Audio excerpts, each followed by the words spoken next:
palm trees and sand, and I'm going to go inside and watch hockey in a frozen rink. Craig Laughlin joins us here. He's done that many times, but it's been a long time since we've done this into late May. And Locker, I know how excited you are. I had Joe B on earlier, and I know the excitement of calling the game is not there for you, but you've known all along that if it got to this level, you would be more spectator and commentator than broadcaster. But this is where the fun begins, right? This is they've gotten over the hill. They can see the cup at the end of the hill, but it's still a long way to go, right?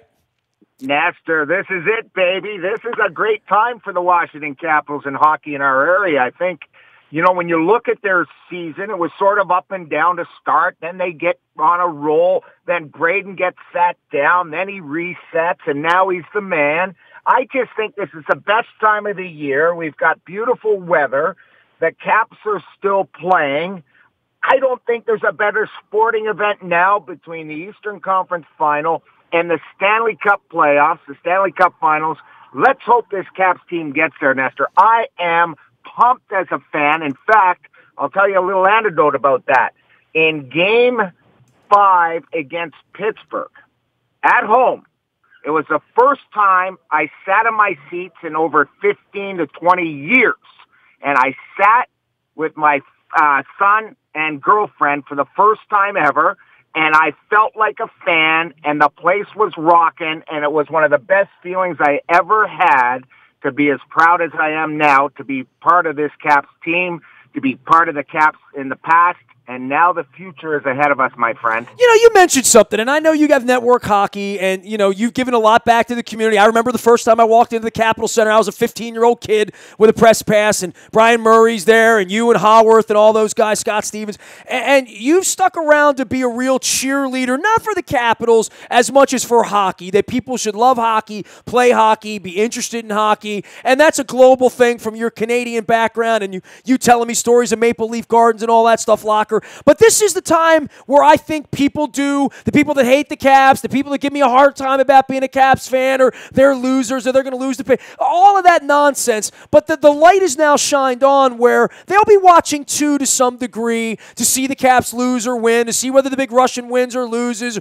or whatever their affinity is. But I do think it's a time where hockey can win here locally, because I do think it's so great, and I love the action, and I love every part of that. And I always say that I think people that aren't following hockey really are losing out on a lot of the fun of sports in this country and in our society this time of the year. But I think the audience grows, and this is the time where people say, hey, this hockey thing's kind of cool if they give it a chance. Absolutely, Nestor. I mean, I've been talking to a lot of people around just Annapolis and Crofton, and they are as gung-ho as I have ever seen them. There's a lot of negative noise, and there always will be, where, we're the stepson to football and baseball, but that's okay in basketball. That's okay, though, because I believe that fans love winners. The Caps are achieving something they haven't done in 19 or 20 years. To me, what I saw at home with the fans, I've never felt it before. The way they are behind this team, and it's not just, in D.C., it's in Virginia, it's in the DMV, it's throughout, that the casual fan has now been riveted to the TV because of the frantic action, because we beat the hated Penguins, which was another step that they had to take to be a successful franchise and team. And to me, we're on the cusp of something special. I think if they do get past Tampa Bay, and this is going to be a tough road, Nestor, we know it's going to be a 6 or 7 game series, and let's hope all the chips fall the right way for the good guys. But at the end of the day, if they ever did get to the Stanley Cup Finals, this you could really say is going to be a hockey town. This place is going to be berserk. It's going to be way better than it was in '98 against the Wings.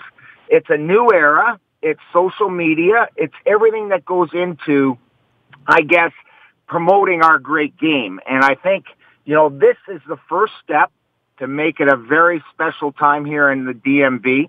And I'm so excited. I bet you if you talk to people in Baltimore that aren't casual, or maybe they aren't hockey fans, I'm guaranteeing you that they're going to tune into the hockey games. I just guarantee it, because it's a sporting event.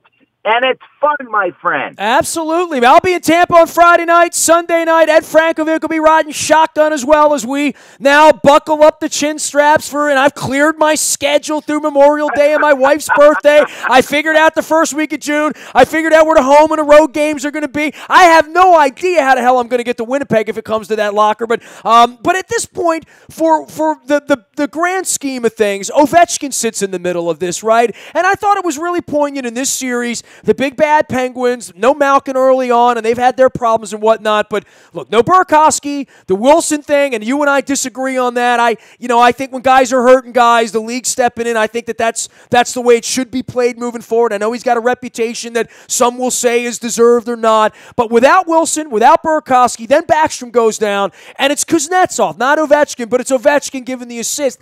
I loved everything about the poetry of that, but the big story here is the Big Eight and the Grade 8 and Backstrom's hand and all of that moving forward. Ovechkin playing the best hockey of his career, and I think it has to happen through him. It's not going to happen if he's not a big part of it or the key part of it. Yeah, Alex Ovechkin is the man, and I think when you look at the evolution of Alex Ovechkin from the scoring machine years ago, scoring 65, he's the best goal scorer currently and in his generation. I think when you look at OV, to me, he's taken a real step in the right direction. As a leader of this hockey team, it takes time sometimes to be a leader in the NHL, to be of the Mark Messiers and the Gretzkys and guys like that. But at the end of the day, he's taken the next step because he's bought into the team. He's bought in that, you know what, he knows he's going to the Hall of Fame and he's going to be a first-round ballot. But there's one thing missing, and that's the thing that probably is eating at him more than ever, and probably I've seen it more this year, the fact that he hasn't won the Stanley Cup. And I think that was a sigh of relief when they beat the Penguins. And because of that, Nestor, I firmly believe we're going to see another gear in Alex's game. That weight on his shoulders is gone. And I expect him against Tampa Bay to be even better if that's possible. He's going to be better. He's going to have more speed. He's going to be the leader that leads this team to the promised land. He has been fantastic. He's brilliant. I think too many people knock on him because he hasn't had that Stanley Cup. But when you look at his playoff numbers, they are Hall of Fame numbers. I mean, you go through the Hall of Fame and you look at the guys that have performed well in the playoffs. A lot of guys haven't won cups. Mike Gartner, case in point. What a fabulous player. What longevity. And poor Gart, a teammate of mine, never won a Stanley Cup, but he's still revered as one of the best players of all time. I think that now Ovi has taken the step that he needed to as far as being a leader in the biggest games on the biggest stage in the month of May and June. Locker is here. He is Laughlin18 out on Twitter. And, of course, we'll be with NBC Sports Washington before, after the games, online, Facebook and live with Joe B. Probably sitting in the stands because it sounded like he had a pretty good time last week. You can find him at Network Hockey as well as out at Laughlin18 on Twitter. Locker, the Backstrom thing is disturbing, right? And these injuries mount, and it really does take away the mojo when you start losing players. And that's not where you want to be heading into the third week of May. Yeah, but Nestor, I look at I always look at the cup either half empty or half full. And you know what?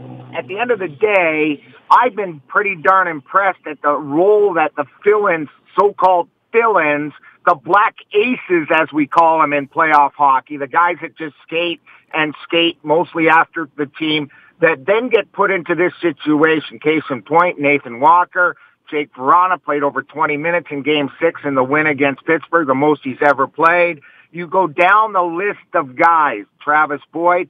To me, if you would have asked me, Nestor, at the start of the season, do the Caps have enough depth to win? I would have said absolutely no way. But what's happened is they've developed their kids, they've taught their kids, they've become a teaching program here in Washington. They even teach now. Barry Trotz and his staff is all about teaching, and we're seeing the fruits of that labor. Now, let's get to Nick Backstrom.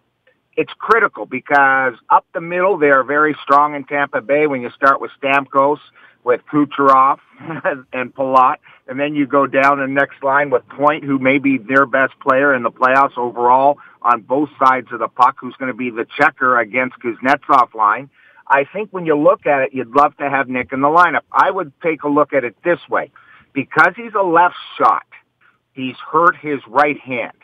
So the right hand is the top part of the hockey stick. I'm hoping that doesn't take as much trauma as the lower hand, which is a good thing. So I'm hoping that healing process is going to go a lot quicker than a lot of people expect, and that Nick, somewhere in this series, is going to be part of it. But what I've liked most is the depth of this team. They didn't miss a beat against Pittsburgh in Game 6, so let's hope that the fill-ins, the so-called fill-ins, and now with Wilson back, obviously he moves to the top line, that they deliver like they did against Pittsburgh. Locker, two guys that are sort of locked into this thing are Holtby and Trotz, and, where Grubauer sits in all of this and what Trotz's decision was a couple of weeks ago in Columbus. I know, I go way back with Barry, and I feel like I've known him my whole life. It's only been like 31 years or whatever. You go even further back with him, and I know there's an affinity you have for what he's done and going to Nashville and all those years and coming in here and being a second place, then first place, but the disappointment of all of that and the fans trying to get him fired at various points. And I don't think you can know Barry and not like him and have respect for him, but this feels like his last turn at the rodeo here as well. And the decision with Grubauer and Holtby, now that he's gone back to Holtby, that's the toughest thing in the world for any coach, for any organization, when you feel like you have two capable goaltenders. But it's clearly Holtby's now, and clearly Trotz has this thing in a position he wants to have it in. Yeah, the toughest decisions, Nestor, are obviously the toughest and probably the ones that when you do them are probably the right decisions. I felt that when he started Grubauer against Columbus, that was the right decision.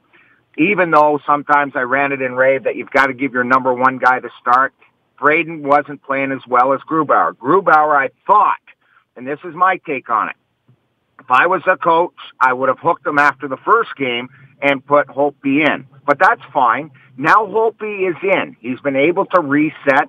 That was a tough decision for Barry. What I have been most impressed with Barry Trotz this year more than ever is he's made tough decisions based on team success, whether it be putting in Walker last game, whether it be scratching guys.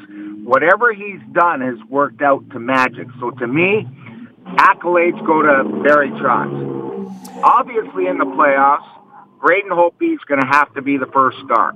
If he's a first star of a lot of the games here against Tampa, rather than Vasilevsky, we're not going to be saying, oh, it was a great goalie that beat us. That's what Tampa's going to be saying. They're going to say, oh, man, did we ever have a lot of shots? And we've heard this before, Nestor, in Washington. When we lose, we say, oh, look at that Halak. Did he ever stone the Caps? Is that ever disappointing? Well, I'm hoping this year, like Pittsburgh felt, I think, Holtby outplayed Murray by a mile. It was an adventure every time the Caps had a shot on Murray.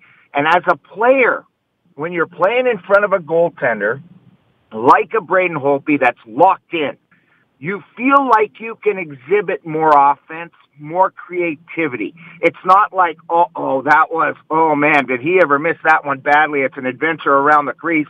Now you're thinking, your mental side of your game says, well, we better really shore up in front of the goaltenders. That's why, Nestor, you see guys, backups that come in, you'll talk to players afterwards, yeah, we're going to have to be much better in front of our net because it's the backup.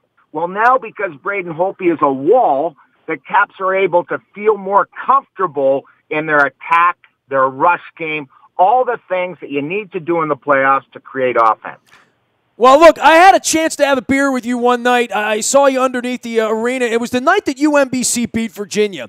And the reason I did not stop and have a beverage with you, which I've always wanted to do, by the way, it's on my bucket list to have a beverage with you, an adult beverage, of course, not Kool-Aid here. We're talking about, men's drinks here. Absolutely. I know you're Canadian. So I wanted to do that, but A, I was driving, B, I was in a hurry, and then UMBC beats Virginia that night. So there was a little miracle thing about the time I almost had a beer with you. So here's the deal. I don't know if you know the story about Trotz, but when Trotz won the second Calder Cup up in Portland, Maine, the owner of the team was Tom Ebright, and I know you knew Tom as well. And Tom gave a bottle of champagne to Trotzy in Portland and said, when you win the Stanley Cup, I want you to drink from this bottle. And, Tom was ailing and perished soon thereafter.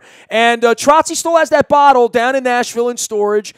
We have talked about it since the moment he got this job that, he wanted to drink that champagne. We don't think it's going to be any good. It's like a little $4 bottle of champagne. I mean, we think it's going to make us sick to our stomach, but we have that on ice, and we're one step closer to that. So, Locker, what I want to do is I want to invite you to have half a swig of that champagne with Trotzy and we'll just skip the beer and go right to 30-year-old champagne. How about that? I'm in, my friend. Yeah, you were in a rush the last time I saw you. I was, dude. You had a little posse. I was just waiting there. I thought, well, Nestor's going to hang with Walker, isn't he? And all of a sudden, you're gone. You're gone in a flash. Man, my wife, when she hears this, she's going to be very, very, upset for me. Look, there'll come a time and a place, the appropriate time and the appropriate place. It wasn't after a 6-1 victory over the Islanders in March. That we've waited this long, 34 years since I walked into the locker room. I got 4 or 5 more weeks here, maybe Winnipeg, Vegas, Nashville, D.C., wherever it is, the time will come, my friend, all right? So keep the faith. We will have one. Put this on the calendar. You and I will sit down and have a bevy for sure. The problem is it's going to lead to 2. I know. Locker, take care, man. That's why you got Uber, my friend. Rock the red, my friend. Keep the faith. It's all caps. We'll see you down in Tampa on Friday, all right? Thank you very much, man. Craig Laughlin, Laughlin 18, Network Hockey, doing it on NBC Sports as well, and one of my favorite broadcasters, and always good of his time to come on and educate us about the Capitals. You can find me out in the buyatoyota.com audio vault 24 hours a day from anywhere in the world on your mobile device by downloading the TuneIn Radio app. We do come in crystal clear from anywhere in the world. Planet Fitness sponsors our morning newspaper. That comes digitally to your email inbox. It also has our Pimlico. I've been waiting to say that. Hi-ho, Pimlico. This week, next week, every week this month, they'll be racing down to Pimlico. Of course, the Pink next Friday. I've got jury duty. The Preakness on Saturday, and we'll be out there. My wife has picked out a lovely hat. That's all I'm going to say. My wife has a tremendous hat. I can't say anything more than that. It's Preakness Saturday. The pictures, Facebook, Twitter, LinkedIn, Snapchat, Instagram will tell the story. But she has picked out her Preakness wear on the backside of a Derby day spent at Laurel last week. So big horse racing week around here. Obviously the Caps. We've been crushing the Orioles, trying to figure it out. The Lamar Jackson, Joe Flacco thing and throwing the football around. Lacrosse week. We got a million stories in the big city. I've had a great week around here. Desmond Child joined us. Lewis Black, the comedian. You can find it all in the buyatoyota.com audio vault 24 hours a day from anywhere in the world. Big shout out to King Discount Liquors. Speaking of a bevy, if Craig Laughlin and I are going to have beverages, they're going to come from King Discount Liquors. Lottery beer, booze, and the best prices in Baltimore. Get to Rosedale and give the King a ring. Get some real champagne over there. Go see Johnny Bev. He'll hook you up. I am going to be a part of their new television commercial. So I'm not sure what they're going to do to embarrass me, but I'm sure it's going to be something fantastic. Freedmont Mortgage is also out there. Don't make a 30-year mistake by choosing the wrong lender. You need the right lender. You need Freedmont's education online. Find them at Freedmont.com. If you're buying, selling, thinking about things, it's a great, great resource for education first and foremost. Good folks at Freedmont Mortgage. I am Nestor. We are WNST.net, AM 1570, and WNST Towson, Baltimore.